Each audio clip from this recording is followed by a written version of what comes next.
Now, looking at Max's face, Finn saw nothing but blankness, as if Max were waiting for a bus. It made him briefly homesick for their childhood together, that feeling of being in your flip-flops and swimsuits on a hot asphalt parking lot at the supermarket waiting for your mother to hurry up. Well, if you must know the truth, Finn pulled the chair even closer to Max's bed. How can I put this? Lily says she wants to die. It's what she always says. I just never told you. This has been her other self, her secret and mine. But the wishing to die isn't really her. The wish is made into actions and words by her illness. It's an extra room in the house of her head. It's like a spider inside of her, telling her from its corner to burn down the whole thing.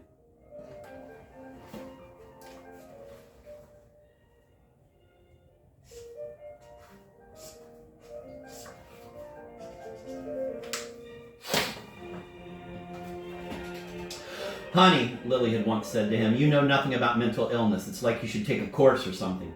Each of her meds had a generic name and a brand name, long and completely dissimilar to each other, like characters in a Russian novel. Her whole condition was one big Anna Karenina.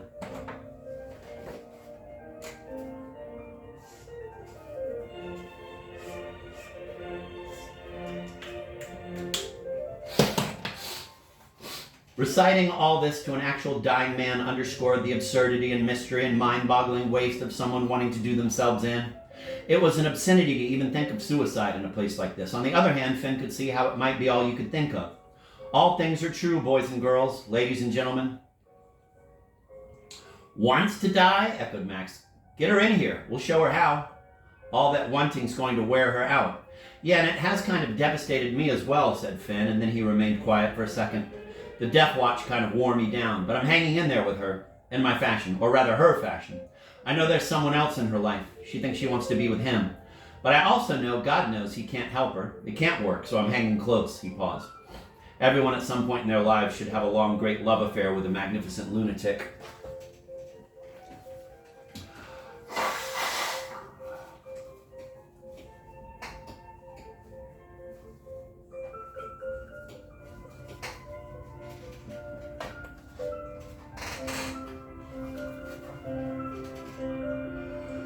Yeah, said Max. Finn squeezed his brother's beautiful hand, which was soft, perhaps from lotion. Lily's hypothetical death had always been not whether, but when, though that is the way with all death. But so many times she had forced him to imagine her dead. All the images he had fashioned, hanging in the garage by a rope or in the closet by 3 belts buckled together, all these had deformed his mind. Max looked away from the television, his eyes wavering in his head, and tried to focus on Finn. I feel sorry for you, man. Life's craziness suddenly filled the room like juice to drink. You feel sorry for me? Yeah, said Max. The noonday demon, the black downward dog, the devil that had long ago grabbed Lily and rammed her head into the wall. Finn hadn't been deterred. She was beautiful and funny, sort of. He'd dived. They both would be brave. They would fight illness with love. One had to be a child to be brave. Children were the bravest, and even though now Lily was elsewhere, had left him for someone else fool enough to try, that guy Jack was not going to last. She could always get another less worn-out guy and then wear him out. Still, Finn thought of her every pathetic day. The prickle and tingle of her was a phantom limb. His mind was independent and self-starting and did not give up in its attempt to enliven the phantom. And even if the limb remained phantom, he knew it was on permanent standby, waiting for a signal. Suspended sensation encircled his head like cartoon stars after a punch.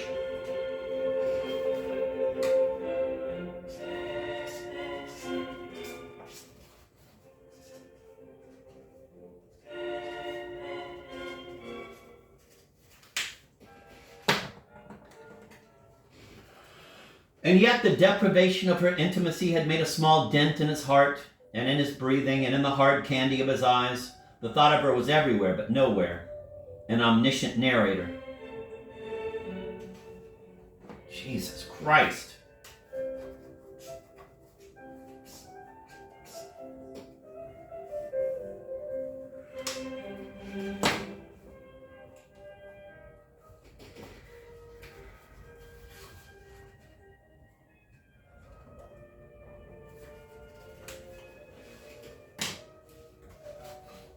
Max breathed deeply. There was another silence between them. Finn knew the visits would continue like this, with long silences to try to absorb the unabsorbable before flicking it away. Or he could work harder to make talk hang in the air like balloons, batting the words, watching them pop up to the ceiling, then float lifelessly down. Nobody liked Lily, said Max. Finn smiled. Max still knew all sides of every argument. Lily was mad and maddening. Lily was what the fuck. Beautiful as one of those giant apple trees in Russia, until she started throwing her apples at you, had hurtful pitches like the trees in The Wizard of Oz. Until she started throwing her apples at you, hard, hurtful pitches like the trees in The Wizard of Oz. Whenever Finn saw her, she seemed to be in a condition of a reverse metamorphosis, turning from tree into woman. Though sometimes she went back again the other way, woman into tree. If you don't like the fruit, don't come to the orchard, she'd advised him early on. Too many weird fruits here. Often he felt himself having to bite through the thick, fuzzy skin of a peach to get to the apple. She was a magician at leaving him in a state of besotted wretchedness. She was anarchic. I've banked a lot of chaos, she liked to say. And she had stored it up like syrup within her. Whereas other trees had ordinary sap, she had cooked hers into glue for sniffing.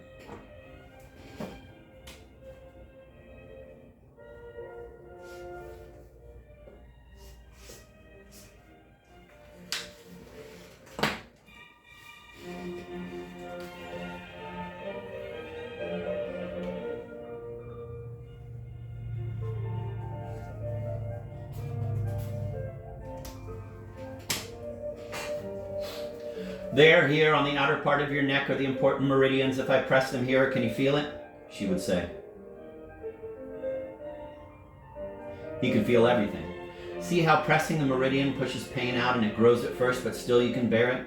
Its fire burns, but warms and lights. I have a saved message from her on my phone, he said now to Max. Is the weather balmy where you are? It says. Maybe I'm like the high schoolers I teach, but man, I think she sounds like she wants to come back to me. Finn grinned as foolishly as possible. He would be a comedy act for Max.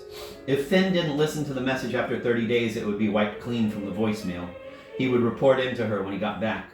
They had been together too long for him not to. Did it matter to him that she was with another man? This person named Jack? He actually used to like the name Jack, but now it was a nail slammed into his temple. Did he have any choice but to go back to her if that's what she wanted? He was unable to love anyone else. He had tried, but always he missed her. He was like a dog, not seeing colors, chasing his own sepia-colored tail. Sepia because it was all in the past. One's own tail when chasing it was in the past.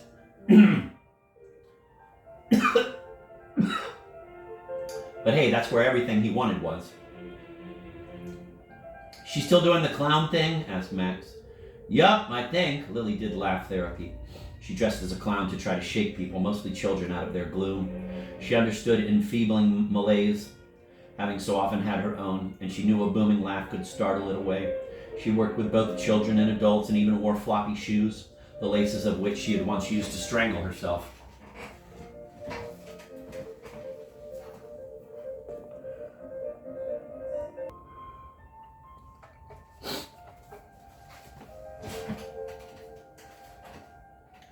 I'm sure she's not the only clown who ever attempted suicide, Finn said now.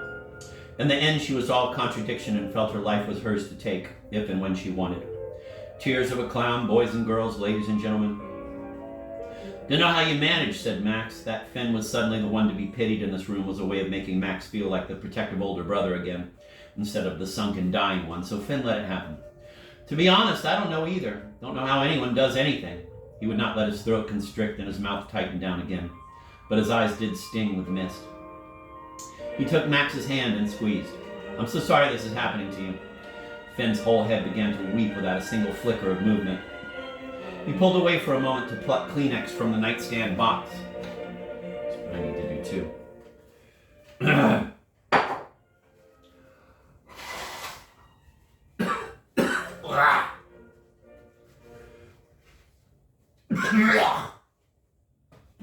Pardon me.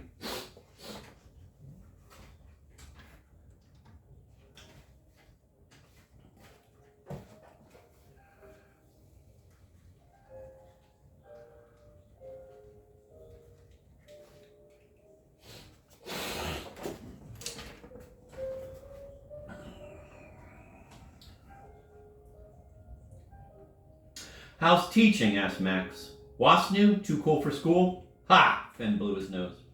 I'm supposed to be teaching history, but I spend part of the time teaching math because no one in that damn high school knows how to teach math. Perhaps he would not tell Max that he'd been suspended for his wanderings away from the curriculum, when in fact he was quite sure it was because he had failed to respond to the headmaster's wife, who was always coming on to him and then in rejection getting irked. Every marriage had a sinister little wobble in it. We had good teachers, didn't we? Said Max.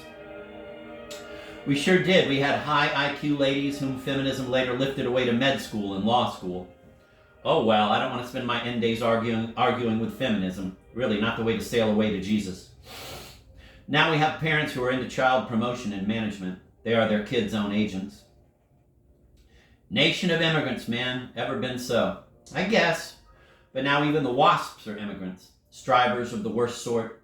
I guess striving was in the Mayflower's DNA. Feels strange to be taking all this learning into oblivion, said Max with his eyes closed. Then he opened to them and goggled them in Finn's direction. I look at life and say, what was that all for? What do I do with the times table now? What do I do with my memorized list of presidents and the periodic table and the long recitation in French of the kings of France? Kings of France. Of the kings of France. His voice was raspy.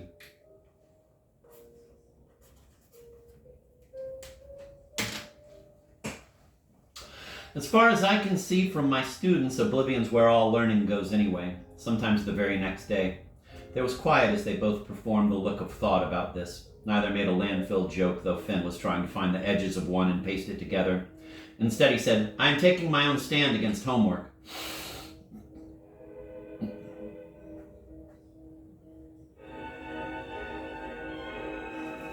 I'm taking my own stand against homework.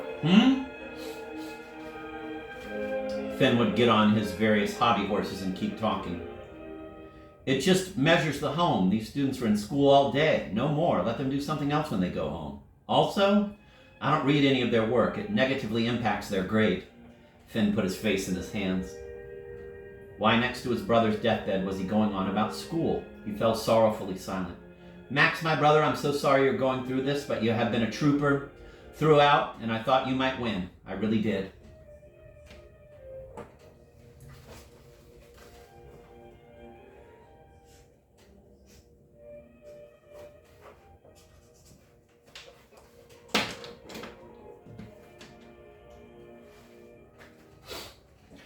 Jesus, I thought you were here to cheer me up, said Max. He closed his eyes and they both said nothing for a while. I thought I'd beat it, he said hoarsely, but death is a fucking genius.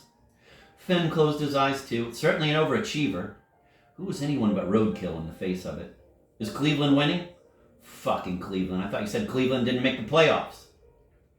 Max closed his eyes again, then popped them right back open again and directed his vibrating, pain-killed gaze at the television bolted into the ceiling. His eyes were wide with fright. The Cubs are making a comeback. You watch. They could win. More curveballs than life. They could, said Finn, knowing they weren't talking about baseball. I kind of want Cleveland. Oh, come on. No, you want Cleveland? I kind of want Cleveland too. Did you know that some players switch the sound of the crowds cheering in their heads so even when the other team is being cheered, they imagine it's for them? This is to manage their own discouragement.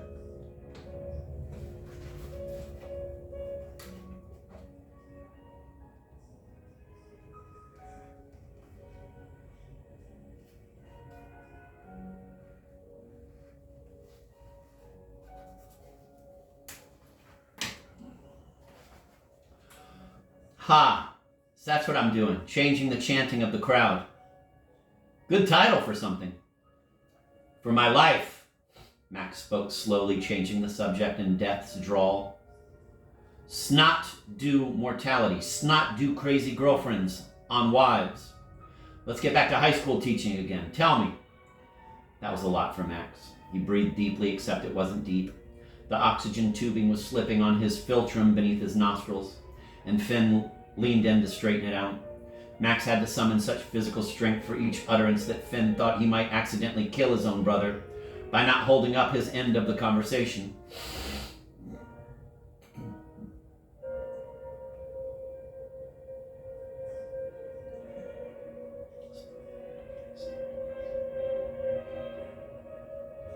So Finn let loose. He believed PowerPoint was bullshit.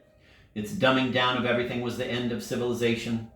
And there were other concerns. How can we persuade these kids that what we thought of as a good life was really a good life? How can we persuade them that school, college, work is what we should be doing? But everyone is buying it, except Lily, he thought. But Lily was always perverse. She had a trait, gratuitous stubbornness, that he associated with tragedy, with adolescence, with America, with men, with religion. Certain saints had it. Folk heroes.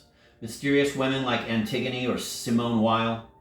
Do you realize that not one of my students has ever heard the expression, the life of Riley? But why should they? The life of Riley is impossible for them. So it's become a meaningless expression that has quickly bit the dust. And the schools are war zones, metal detectors at the door, microaggressions, trigger warnings and actual triggers, active shooter drills in kindergarten. Am I sounding entertainingly outraged enough? No one can do math. They all have brain freeze when they get near it, as if they had been crushing ice with their teeth. And handwriting is now artisanal. He was repeating himself. So I'm teaching them math and history, believe it or not. I devote 10 minutes a class period to it, and so far no one has reported it or got me into trouble, and 2 students have thanked me. So there is that.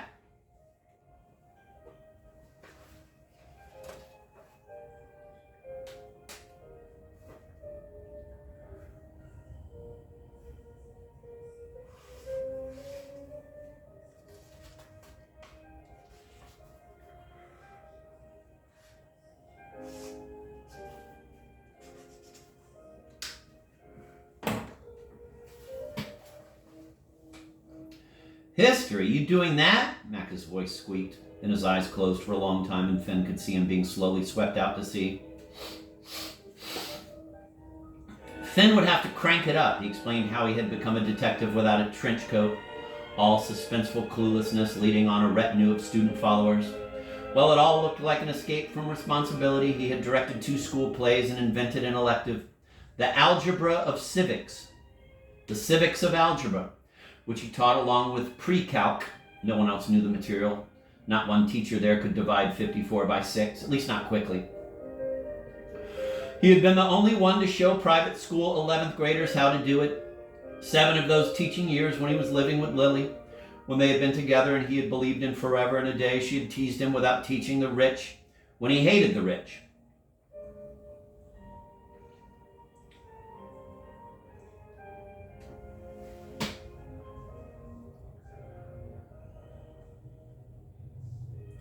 What are you going to do with all your t-shirts? Lily had asked. He, like Max, had ones that read, share the wealth and jump with your fucking golden parachute. They're not all rich, was all he'd said. And he knew personally the 3 kids who weren't. But he did not hate any of these young privileged children. In fact, he admired them a little and enjoyed them a lot. And they filled him in on their world as if they themselves were spies in their own lives. And just as astonished as he was. The parties at Rockefeller Center, the entire ice rink rented out, the trips to Tahoe or Taos. But he hated their parents, whose inner lives had only half formed before stiffening and going still. And he hated the world they grew up in. When he passed back the tests, the students quickly took pictures of their grades with their cell phones and sent them to their eager mothers.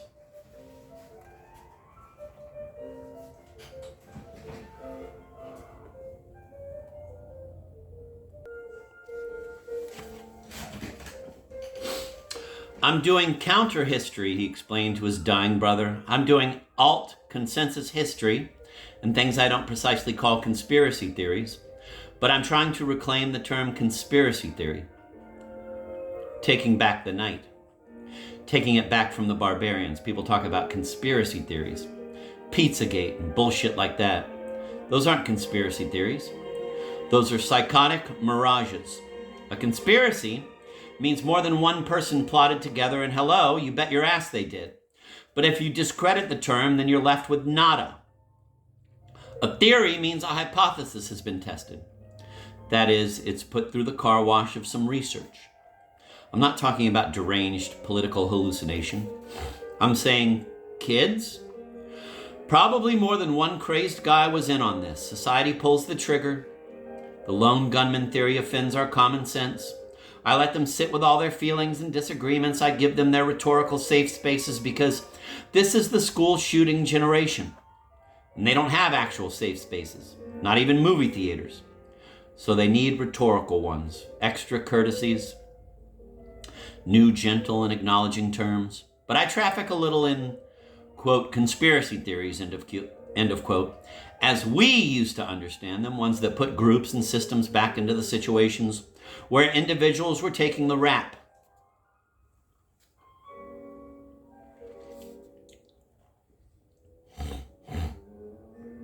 I'm not a denier of any tragedy, just skeptical about the cleanup crew.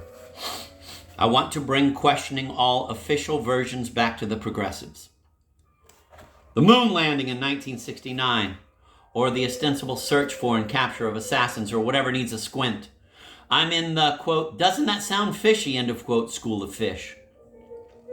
Ritual burials at sea? Really? I say, boys and girls, what are some reasons that an inexplicable event as Roswell might have been kept as a government secret? 60% of Russians think America did not land on the moon. No one in Eastern Europe thought we did. They thought it was just Cold War bullshit. Yeesh, you're not fired yet? Said Max. I split the difference and say we did land on the moon, but perhaps later, not in 1969, which could very well have been enacted bogus stuff, JFK's schedule honored. Cold War pageantry. Who benefits, boys and girls? Why did the Apollo program cease and desist as soon as the Soviets had deep space technology? You trying to shock me back to health? You telling them your theory that syphilis wrote the Constitution? I remember once when you were saying that. Yeah, that was last year, but listen, as soon as women started becoming astronauts, why did we stop landing on the moon? Why? Because women would not have kept their mouths shut about this. Still not a single woman has landed on the moon. I get you, Max winked. Sort of.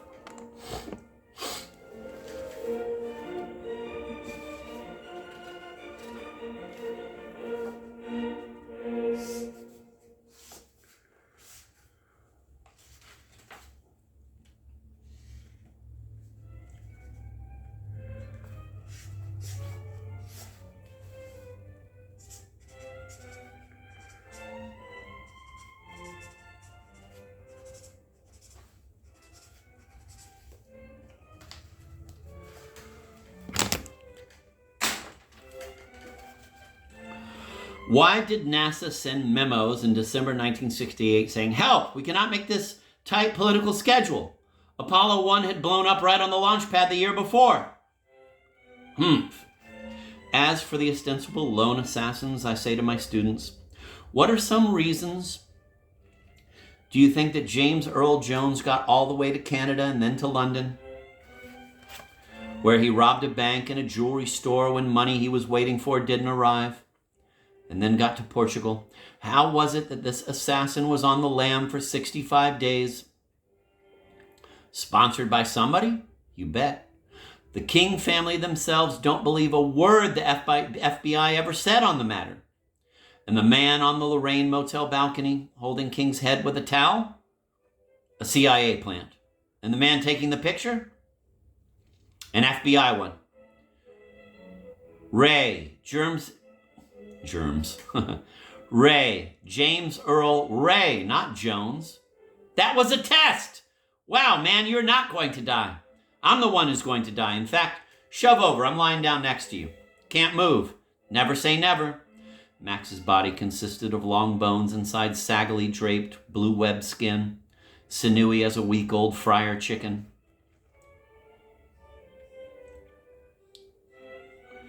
Didn't say never. Finn got up and slid in on his side against the metal bed rail and put his head next to Max's and began to whisper. It's like all the things we talked about as kids. You told me this one. The real story is never the official one, so we must imagine skeptically around the corners and over the walls. So with the students, I do history's hot spots and repetitions. Then I do math as refreshment. He paused, which is how I figured out that I could fit into this bed here.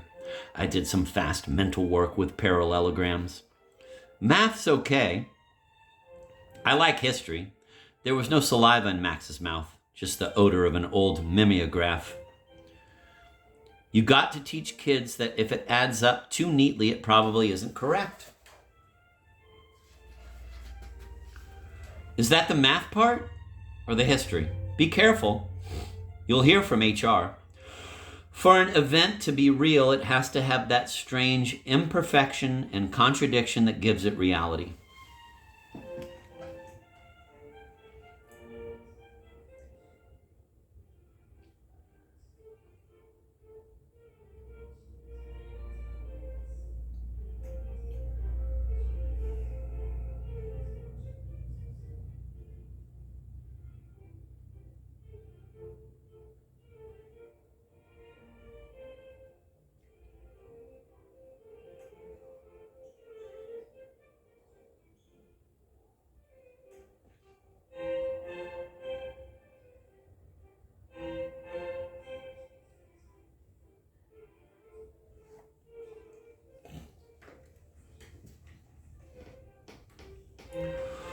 For an event to be real, it has to have that strange imperfection and contradiction that gives it reality.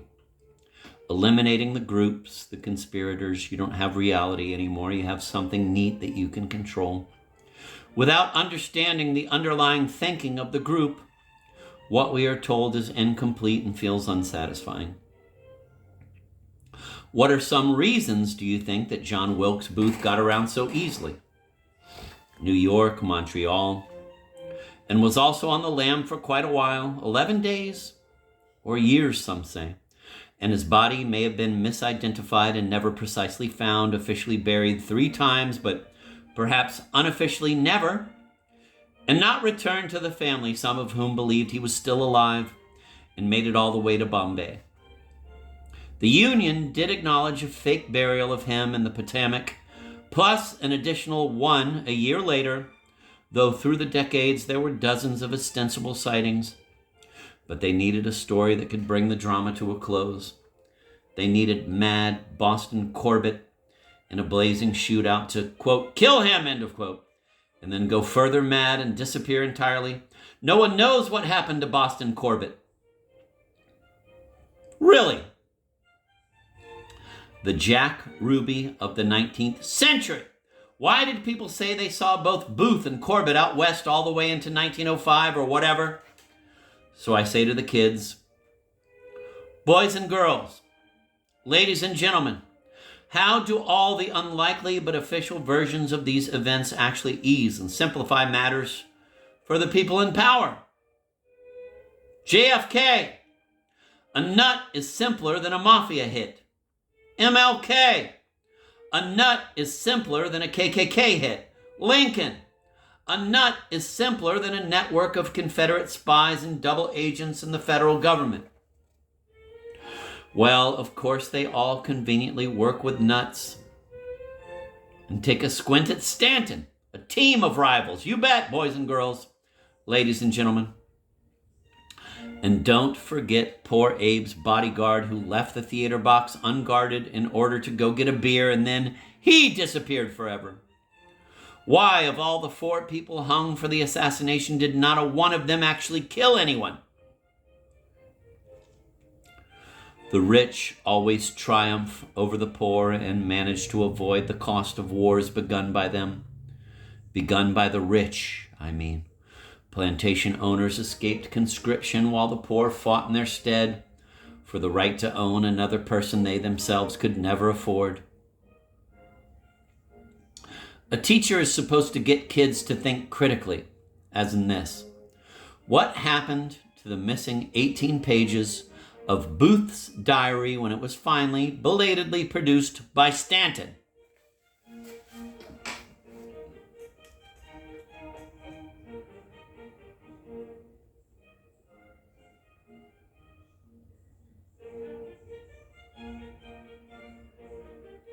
Beep-a-beep-a-boo.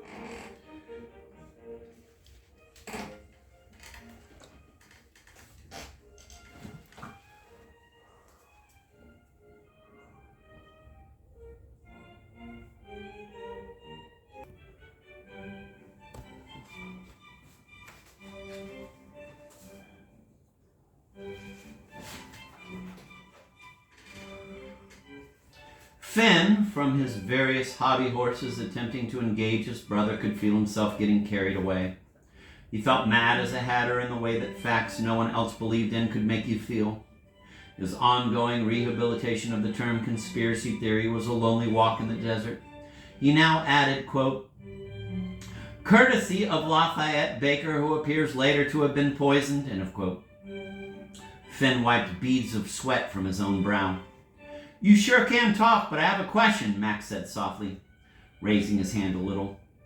When there's lots already for these kids to learn, why would you add all this to the pile? You're worrying me. I'm not adding to the pile, I'm subtracting from the pile, but he told Max that he was questioning even democracy, which, though a fine idea the country had never actually had, it was just performative, a little parade down Main Street. And that was when Finn told him he'd been given a leave of absence from his school.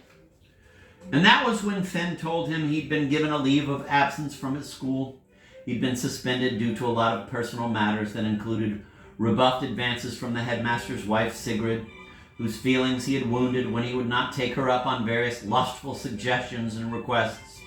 He was doomed to retaliation either way in that situation. A suspension he could handle. What was there not to handle? 10 weeks paid leave, a timeout, a little humiliation. Fuck it. That sucks! Max exhaled his carbon copy of a breath, and his eyes searched the television for a score and an inning. Be careful, man. The students will question authority, all right. They'll question yours. They'll think critically about you, and you'll find yourself with some missing pages as well.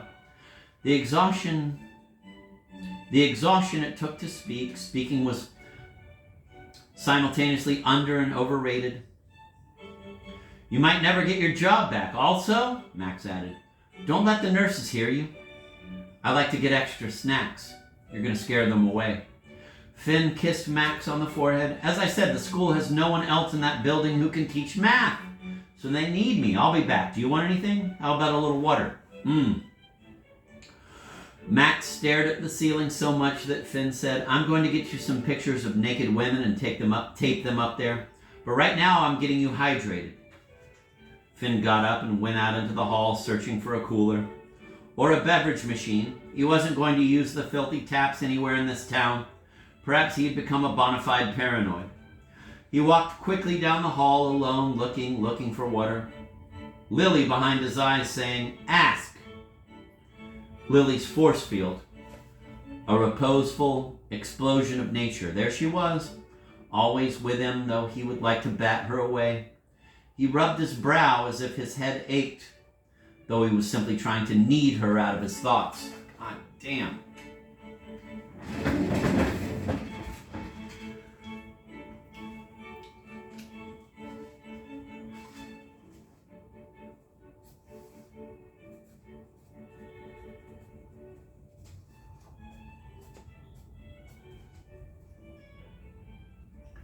He looked for a nurse,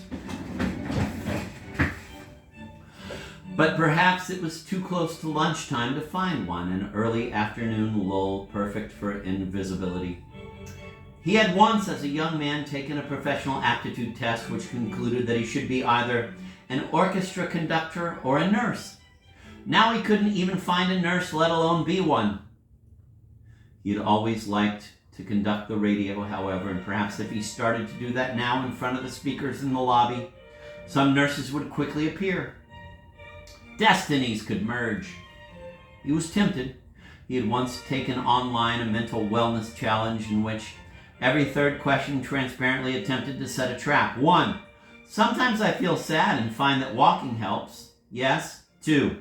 Talking to people I like boosts my mood. Yes. 3.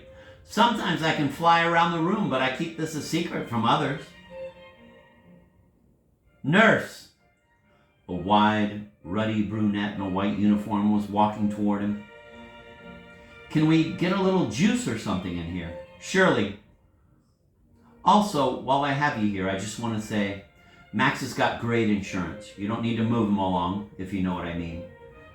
No, I don't know what you mean, she lied. he's grandfathered in for that state employees clause for unlimited hospice, or something to that effect. No need to hurry him. No cap on the stay. You'll be paid handsomely for every single day. Did it sound too much like a rhyme to sound true? But it was true.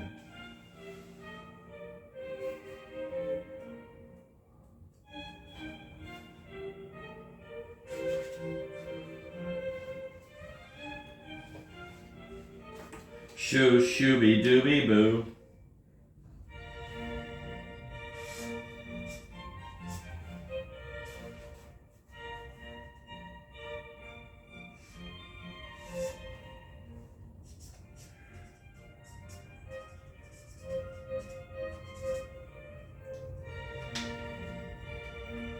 Little Dean is very cute.